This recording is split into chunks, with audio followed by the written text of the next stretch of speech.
We are taking a look this time at the northern part of Old Dutchtown. We'll eventually get to other parts of the town, but I wanted to start out here in Dutchtown because it was really the first place that there was a clustering of actual manufacturing kind of operations. What I want to point out is there's a red line going through here. That only indicates where the railroad would be built eventually in the 1850s. But this map is from 1799. That was when the town of Greensburg was incorporated. And prior to that time, it really had no legal existence. It was simply a cluster of muddy streets and buildings and people. We can look at the streams. This stream coming down here, you see, was dammed up at this point. That was the mill dam, first of all, for the Best family, and then the Jack family bought it. The Jacks had a mill on this stream, which became Jack's Run.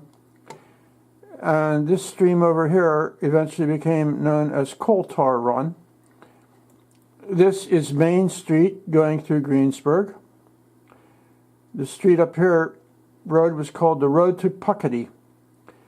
This was known as Brush Creek or Brush Run Road. This down here was known as the Forks of the Road. This is Otterman Street. This is Pittsburgh Street.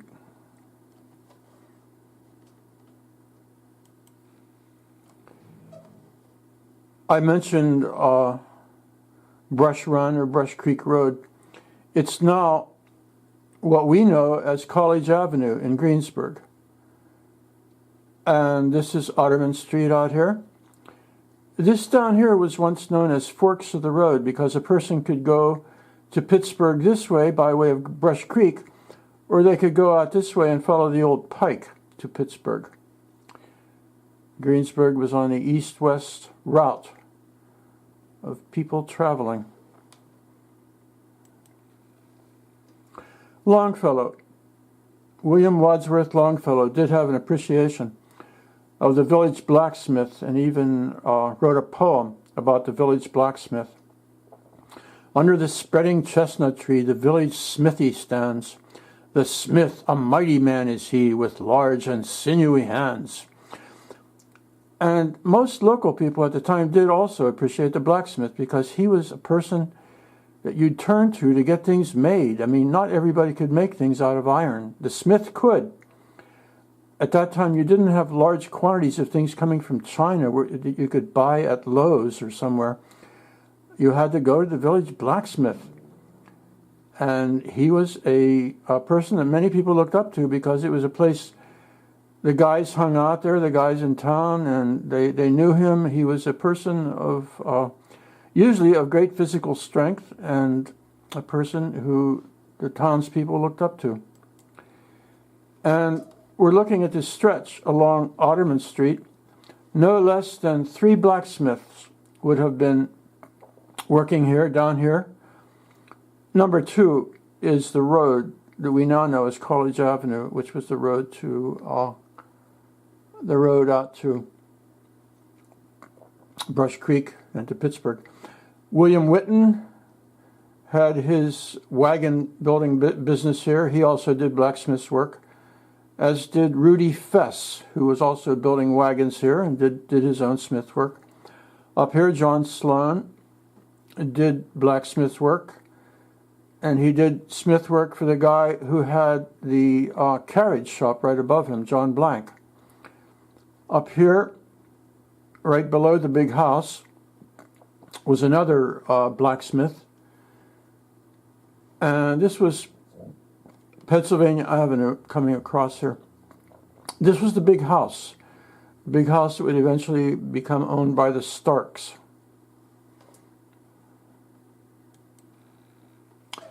And I put this together to point out these places with references that we have today. I put Harrison Avenue here even though it really didn't exist until the time the railroad was built. Up here on the corner of Pennsylvania Avenue and Otterman was the Starks' big house, where the Starks and their workers lived. There was a big brick stable, and below that the blacksmith shop. And John Blank made carriages. John Sloan did smith work. Judge Cook lived here on the corner. He had a big house, big stone house, which was a tavern. And here we have what was called Brush Run Road then. And another wagon builder down here who also did his blacksmithing down here.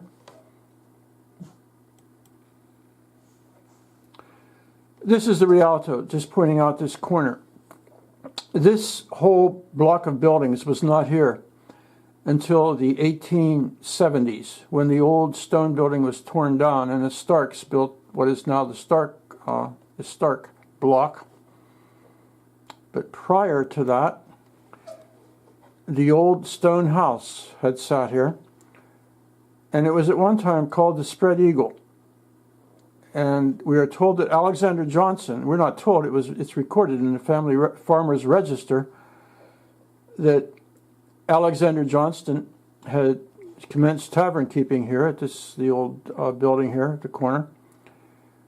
And also in the Farmers Register, it's recorded that John Means, lower down the street, was at the forks of the road.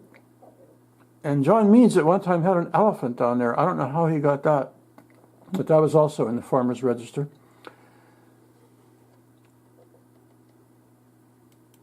This is Alexander Johnston, a local politician, and also a little bit less than local. Out around Kingston, he had an iron furnace. He had a forge and a furnace out there. His house still stands out at Kingston as a very significant historical monument. He looks like a very severe person because of this, his mouth, but I suspect this view of him was done later in years when he may have been ravaged by a stroke. When you read about him, he was described as a very decent person, the kind of person who would never look down on anybody. Said he always gave the same respect to men or women or little children or grown people. A very decent person. And this is when the place on the corner that we had been looking at, the place where the Rialto now sits, was for sale in 1835. It had a big house, a blacksmith shop, and in 1837, we know that Adam Stark eventually got it. And I see we're at time here, and we should shut the operation down and say so long until later.